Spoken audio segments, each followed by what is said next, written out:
March 19, Numbers 16, verse 1 to 50.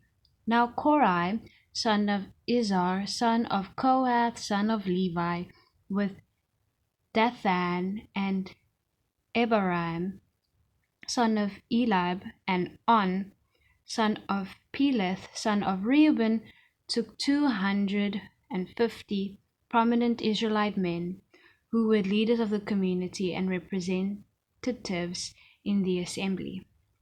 And they rebelled against Moses. They came together against Moses and Aaron and told them, "You have gone too far.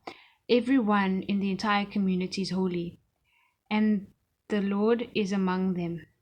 Why then do you exalt yourselves above the Lord's assembly?" When Moses heard this, he fell face down.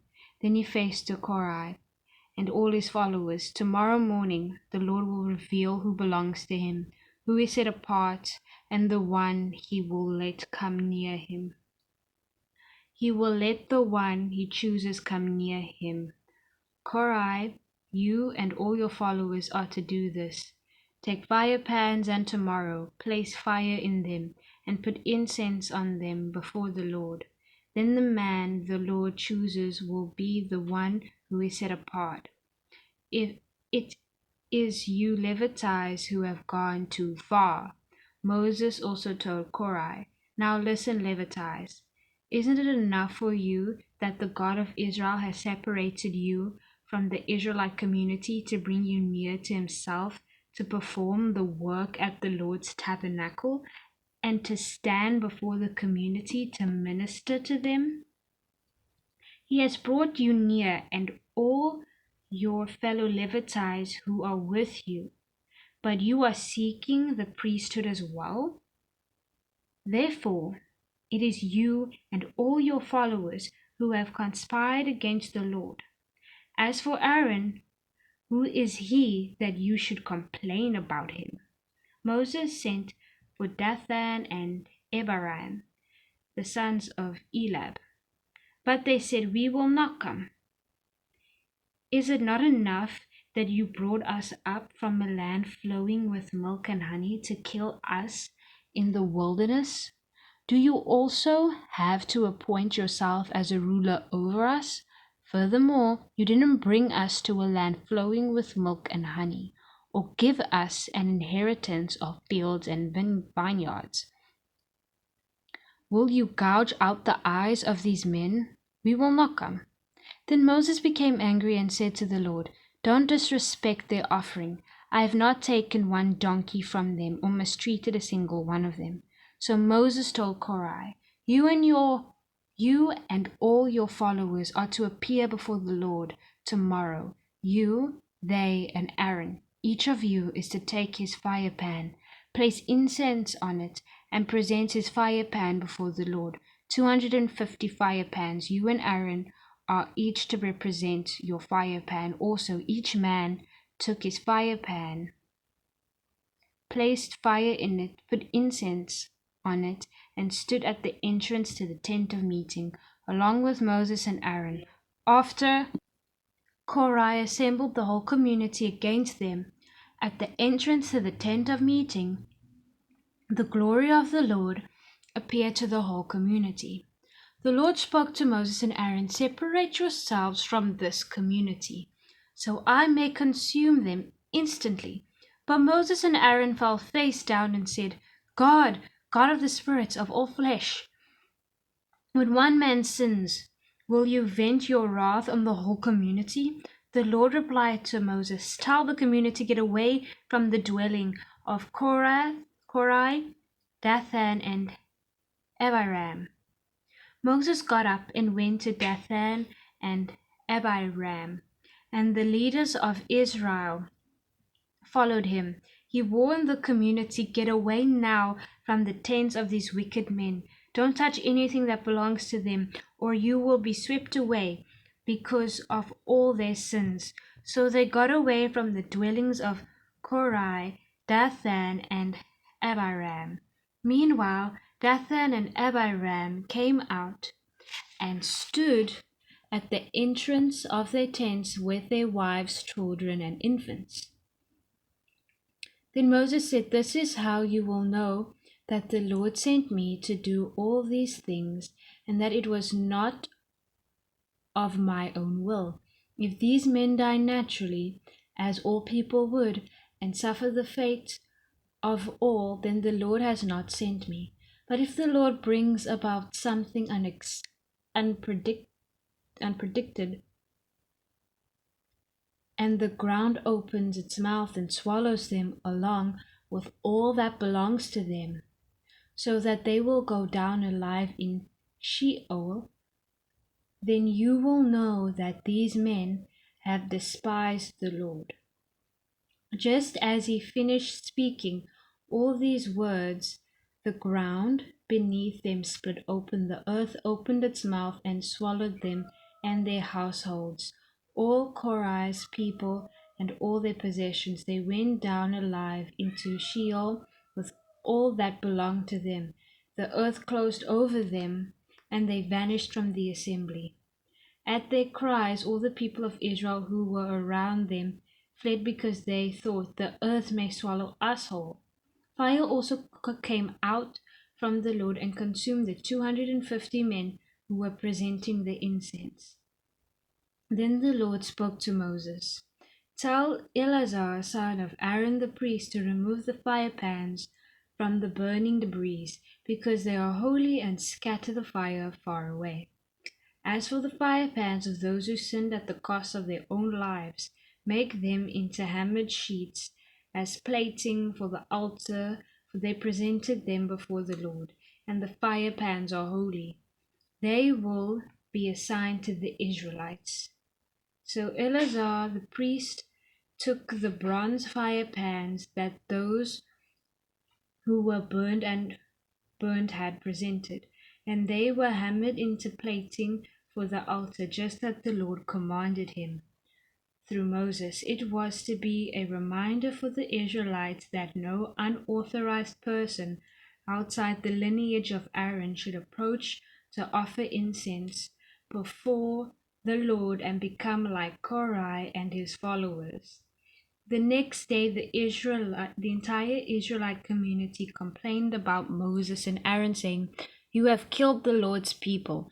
When the community assembled against them, Moses and Aaron turned toward the tent of meeting, and suddenly the cloud covered it, and the Lord's glory appeared. Moses and Aaron went to the front of the tent of meeting, and the Lord said to Moses, "Get away from this community so that I may consume them instantly."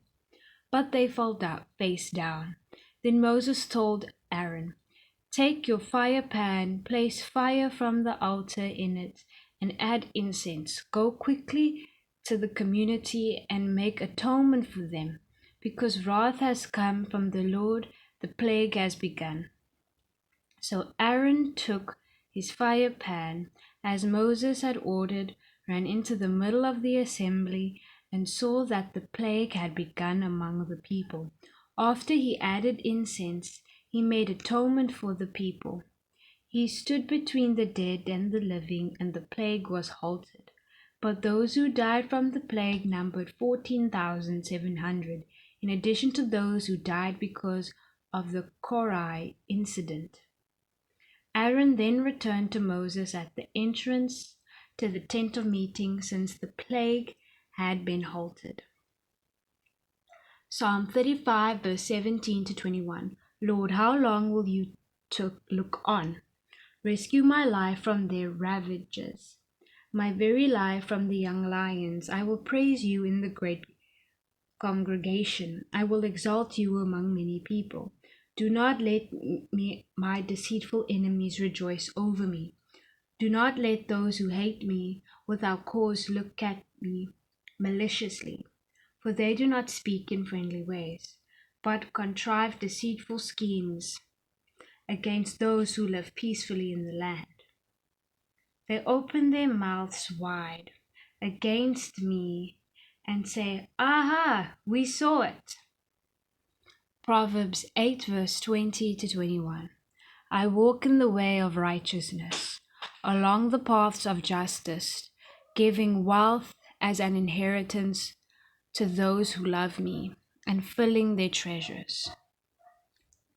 Mark 14, verse 43 to 72. While he was still speaking, Judas, one of the 12, suddenly arrived. With him was a mob with swords and clubs from the chief priests, the scribes, and the elders. His betrayer had given them a signal, the one I kiss. He said, "Here's the one, arrest him and take him away under guard." So when he came, he went right up to him and said, "Rabbi," and kissed him. Then they took hold of him and arrested him. And one of those who stood by drew his sword, struck the high priest's slave, and cut off his ear.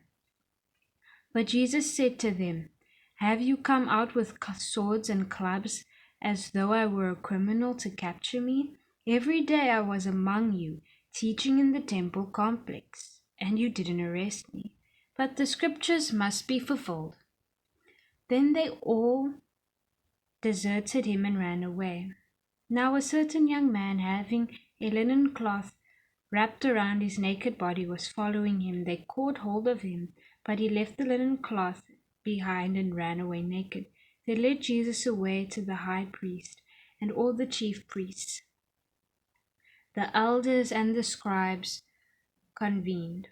Peter followed him at a distance right into the high priest's courtyard. He was sitting with the temple police, warming himself by the fire.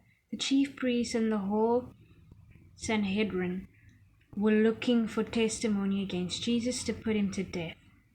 But they could find none, for many were giving false testimony among him. But the testimonies did not agree. Some stood up and were giving false testimony against him, saying, "We heard him. I will demolish the sanctuary made by human hands, and in 3 days I will build another not made by hands." Yet the testimony did not agree, even on this. Then the high priest stood up before them all and questioned Jesus, "Don't you have an answer to what these men are testifying against you?" But he kept silent and did not answer anything. Again the high priest questioned him, "Are you the Messiah, the Son of the Blessed One?" "I am," said Jesus, "and all of you will see the Son of Man seated at the right hand of the power and coming with the clouds of heaven." Then the high priest tore his robes and said, "Why do we still need witnesses? You have heard the blasphemy. What is your decision?" And they all condemned him to be deserving to death. Then some began to spit on him, to blindfold him, and to beat him, saying, "Prophesy." Even the temple police took him and slapped him. While Peter was in the courtyard below, one of the high priest's servants came. When she saw Peter warming himself, she looked at him and said, "You also were with that Nazarene, Jesus." But he denied it. "I don't know or understand what you're talking about." Then he went out to the entryway and a rooster crowed. When the servant saw him again, she began to tell those standing nearby, This man is one of them." But again he denied it. A little while those standing there said to Peter again, "You certainly are one of them, since you're also a Galilean." Then he started to curse and to swear with an oath. "I don't know this man you're talking about." Immediately a rooster crowed a second time, and Peter remembered when Jesus had spoken the word to him, "Before the rooster crows twice, you will deny me 3 times." When he thought about it, he began to weep. "Rise up, O men of God. I am," said Jesus, "and all of you will see the Son of Man seated at the right hand of the power and coming with the clouds of heaven." Mark 14, verse 62. Although the fullness of God's kingdom is yet to come, there is a sense in which the King is reigning now, and we can say with the utmost certainty, our God reigns. A lady once wrote to me indicating her intention to withdraw from life and await the day when God would finally establish his kingdom in power and glory on the earth, I replied with a parody of a hymn that apparently got her thinking. She wrote back in a few weeks and said, "You were right, I was waiting for God, but now I realize he is waiting for me." She ended her letter with the words of the hymn, "Rise up, O men of God. Have done with lesser things. Give heart and soul and mind and strength to serve the kings of kings." This must indicate our line of action. Yes, of course, the final ushering in of God's kingdom is yet to take place, but that does not mean that he is taking a back seat in the world's affairs. God wants to reign through us. We need not wait for the day when spectacularly the great God of the universe demonstrates his imperial power as he sounds forth a rallying cry even through these pages. Respond to him, I urge you, with the fresh concentration of purpose, and dedicate yourselves to letting him reign through you. Prayer. God, I give myself wholly to you, not only just to live in me, but to reign through me. I gladly submit my whole being to you today. Live and reign in me. For Jesus' sake, amen.